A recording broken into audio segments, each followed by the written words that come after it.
that I really like and that I do as well, and I think it's really useful too.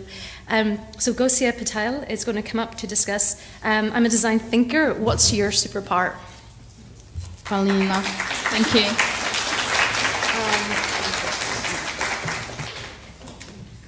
Can we get the slide? I want to break it.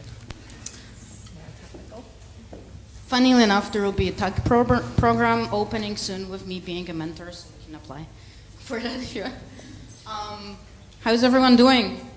All good? Very good.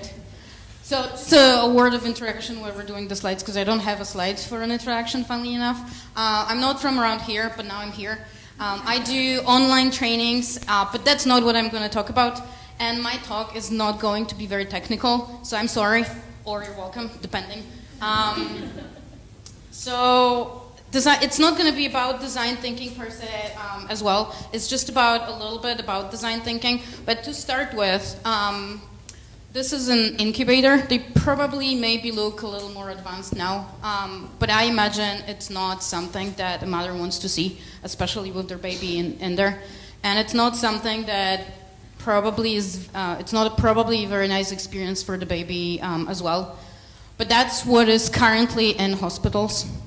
And now that's an Embrace infant baby warmer that is now being used in Nepal. And I don't know if you will agree with me, but I think that looks much better, much cozier. And the babies and mothers look more happy. Now, this is a version of how in many countries in Africa they'll still transport water. And it's a daunting task. It takes a long way to get the water and bring it back to the village. And now, this is how design thinking modified it and introduced to some of those countries. And it's a Wello water wheel. And it's much easier, gets more water, and it can be used by kids as well. Not that I encourage kid labor, but it can be. And it's much easier and to use. And now, this is a surgical procedure for something that is called club foot, which is basically when you have both feet facing inwards. And previously, that could only be corrected by a surgical procedure or by using or putting your kid into a very complicated brace that was not very comfy for them to wear.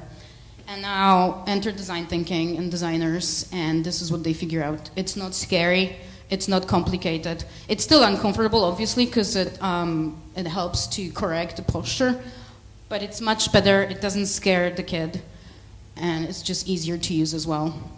And all of those examples are also very, very cheap to manufacture. Now, design thinking generally has 5 main stages, and like I said, I'm not going to talk about all of them, but there are 3 values or 3 features that are very, very important. And then if you use all of them together, and it's something that we actually forget about in our daily lives, but if you use those 3 features together, then you may achieve success, or you may achieve a better life, or a better product, depending what your goal is. And the first one is empathy. And all of those actually will tie with some of the topics from previous talks. Empathy is the basis of design thinking, because you're never gonna produce anything if you don't know what the basic state of affairs is. You're not gonna produce a baby warmer for a family if you don't know how they live, how far to the hospital they have to go to get their baby in there. You're not gonna design a wheel sitting in front of your computer, not feeling what the other person is feeling. So Alfred Adler, he was a psychotherapist, and this is the best definition that I found, because it's also easy to remember that empathy is seeing with the eyes of another and then listening and feeling with the eyes or the heart of another. And it's, for me personally, it's the best definition, and it's for me easy to remember, and it helps me to keep myself in check when I talk to someone, when I design something, when I try to solve a problem. And design thinking at the bottom is a problem-solving methodology. So if I'm solving a problem for someone, I need to know not even what the problem is, because sometimes people don't really know what their problems are, but I need to be in their shoes to be able to feel them and to see the world through their eyes, to actually try to figure out a good experience, good product, whatever that is that you're solving. How to do this, because that's a takeaway that I would like to be taken from the presentation, is how you can sort of try to implement it in your lives, and maybe even go back to work or to your normal lives or talking to your friends and sort of try to see how life changes when you try to adopt those three values. We hear much about sympathy, and we know how you need to be sympathetic towards other people, but that's something different. That's not empathy. Empathy is, if you imagine someone being in a ditch, empathy is going down there, being with them, saying, I know how you feel. I can feel it too. Now, sympathy is looking down the ditch and saying, how you guys doing? Yeah, it's really dark there. Right. I'm going to go read a book. So there's a big difference in between. That's why there's so much pressure on empathy. And actually, the way that the baby warmer was established was, previously there were design teams that were trying to figure out why the mortality rate in newborns is so high in Nepal. And they were sitting in front and gathering data and reading stories and doing all that research. And then one design company sent designers to Nepal to live with the families, to actually be part of their lives. And while the first group figured out it was about the energy that was too expensive to run the incubators, the other group, the embrace warmer group, figured out it's not even about the energy. It's the fact that they don't have enough time to get to the hospital to get their baby there. So as you can see, the fact that they were there, they could experience the lack of transportation, or how much time it took to go through all the hills. The fact that they could experience that and empathize with those families led to invent something that helps them now. And it costs about $25 to produce a embrace warmer. So you need to change your point of view and sort of be in someone else's shoes to experience that. And something that we do when we try to figure out people's problems and sort of accommodate another point of view and have a basis for your change is putting it all on. We're putting it all there. So you're putting it all on in the form of notes, called as an empathy map, when you can sort of see what the people are seeing, hearing, thinking. You're trying to be them. You're trying to become them, and that kind of helps you to gather that feedback. Instead of just doing notes, those notes are very, very targeted towards the person that you're trying to solve a problem for, or just be nice towards, really. And this is another example, my personal favorite story. This is an MRI machine. I personally never had an MRI, but my mom had to go through that, and it was scary for her, and it will definitely be 10 times more scarier for a kid. So this one designer designed a series of MRI machines and went to the hospital when they actually installed one. And it was before that, actually. So what he saw was a kid coming with her parents, and the kid was just crying her eyes out, not being able to imagine what it will be like in the machine, and not wanting to go in there. And this designer just thought, this is not what I wanted. And because he did not ask the person, he did not ask the kid, the whole machine was completely different and was a horrible experience for them. So what the designer did, Doug Dietz is his name, by the way. So what he did was he gathered a bunch of kids in a room, gave them crayons, and any stationery that you want to play with, and then just let them let loose and figure out their own way to make the machine more friendly for them. And this is what happened as the effect of that meeting. So because he saw that he was not empathetic towards the kids that were using the MRI, he changed his point of view completely, invited kids to collaborate, and that's what they figure out together. And now the story changed from seeing a little girl being terrified going into an MRI to a kid saying, I want to go again, can I go again, can I go again? And that's a major change, especially for kids. So empathy, spot on. The second trait that is really, really important is vulnerability. And I really set myself up for it because I'm not very good at pronouncing the word. But anyways, we'll try. And that kind of ties with something that was mentioned before. It's okay to fail. It's okay to fail. It's one of the things that design thinking prides on.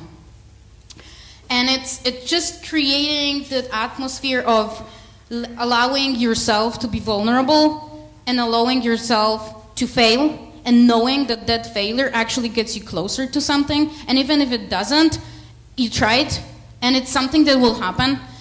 And that ties with the educators panel as well, because it was mentioned that it's not something that is now taught to kids. And it was the same for me. No one at school told me, well, you got a C. But next time, if you want, if that's your subject, you can do better. But people get C's, and that's just the rite of passage. The pressure was so high at school, and that's where we should start. And that's what I do with, I don't have kids, but that's what I do with all my friends' kids, and I try to sort of pull them on the dark side. But I think that's very, very important to let them know, not even in tech, in everything, that you need to be vulnerable. If that code doesn't work, it probably didn't work for someone else before, and then you just need to go and modify it and try and try and try. And that's, I encourage you to research Brené Brown's name if you don't know who she is. She actually did studies on vulnerability, and she had to herself become vulnerable to talk to people about vulnerability. But if she didn't do that, she wouldn't have her studies. And she said that she defined vulnerability as uncertainty, risk, and emotional exposure. And I kind of feel like this is the same for failure as well, because you are exposing yourself for embarrassment, for you risk your emotions as well. So it's sort of maybe in the same vicinity. And to go past that, to exercise your vulnerability, and to exercise the fact that, or becoming more aware of your own possible failure, you need to sort of, you need to know yourself. You need to know that, and you need to allow yourself to fail. And know that it's okay to fail. And that's okay to fail is really following me for the past about 4 years. And that's the best example for me to talk about knowing your vulnerabilities, but also trusting your talents. And I don't know if you're familiar with that scene, it's Pitch Perfect.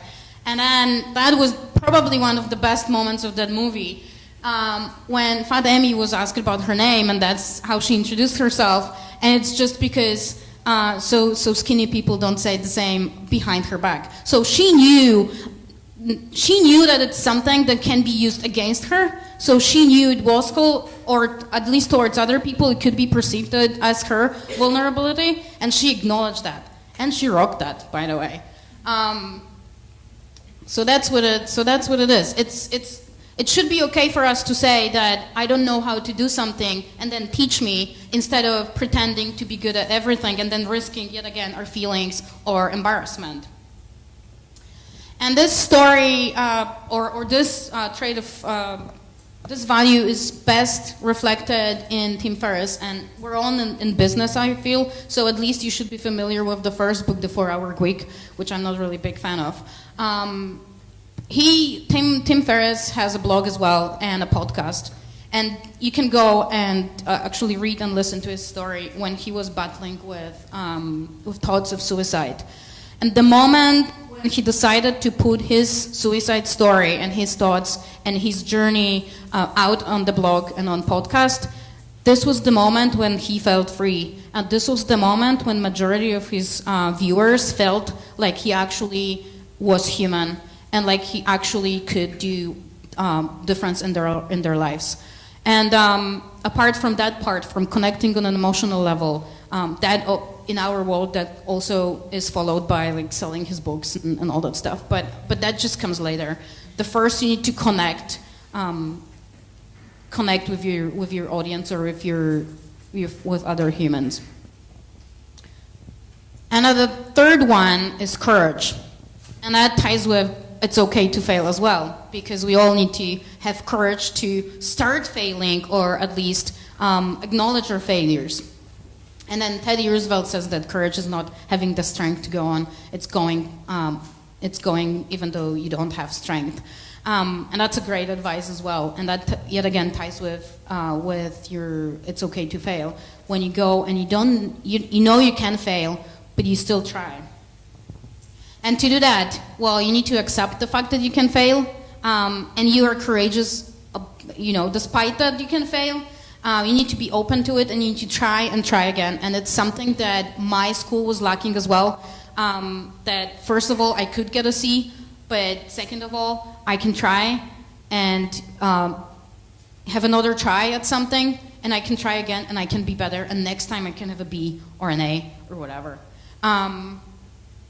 And then to achieve that, this is something that design thinking is known for, is a lot of prototypes and building a lot of prototypes, because if you build a prototype, you can see if it fails or not. It takes time and all that business shebang, but you can test it, and you need to test your courage in that way, that you go out, you do the prototype, you're prototyping, like I'm prototyping my workshop, my talk right now, and it'll probably look a little different next time. But it is a prototype. I'm courageous, by the way, for doing that. But that's how you do it. And then my personal favorite story, and maybe you've seen the movie with that one very, very well-known actor whose name just escaped me. But anyways, Burt Munro, he was this guy from New Zealand, not very well known before the record breaking, but what he did was he traveled from New Zealand to salt fields in the United States, and even though he didn't pay like the entrance fee or something like that, so they didn't allow him to actually compete in his first race, but he just got on his motorcycle and he freaking went to town with it, and he broke that record even not being able to compete. And when his motorcycle was not able to perform, he was working on that motorcycle, improving it, and then breaking more and more records. To me, if that's not courage, I don't know what it is. Perseverance, maybe. And just to sort of tie that point with the fact that there's a lot of experiments that happened as mistakes just because people were either prototyping or figuring something out. So that just shows you that if you're courageous, and if you're open to failure, you can actually invent something majestic, just like penicillin, which sort of happened. I don't know if you know this, because before that it was news to me, that it was a byproduct from another experiment, and then after a week, Alexander Fleming just noticed that the mold was preventing other stuff from growing on his petri dish, and that's how he discovered there's penicillin in there. My personal favorite, well, being here actually, is potato chips, which were invented just because some obnoxious client at the restaurant was kept sending back potato dishes, and the chef was just like, well, to hell with it, I'm just gonna dump some potatoes in fat and then sprinkle them with salt, and it will probably be even more horrible. And then it came out with, ooh, that was excellent, and that's how potato chips were invented. Maybe that's not, well, that was a little bit courageous as well. And then Post-its were invented because the guys were trying to figure out something that some very, very strong adhesive. So that's a completely different end of the scale. And then someone used it to mark pages on the book page, and that's how Post-its were born. And then Play-Doh, that we all know and love, I know I do, was invented when they were trying to figure out how to get rid of a wallpaper from walls. I don't really know how that went, but we have Play-Doh now, so that's good. So when you sort of, in terms not only design thinking, but also I feel life as well, if you sort of tie them together, empathy, courage, vulnerability, and you go, you get data for your maps or migration, you teach girls or boys or whoever. If you sort of tie that, you do business, you try to figure out a product, you try to solve a problem, you try to figure out what to wear in the morning. if you tie that with empathy, courage, or vulnerability, you wear something one day and it doesn't really fit. Next day not to wear it again, and that's just how you do it. And then because of that, I think we all can be superheroes, and that was really how I became a superhero. Thank you. Are there any questions?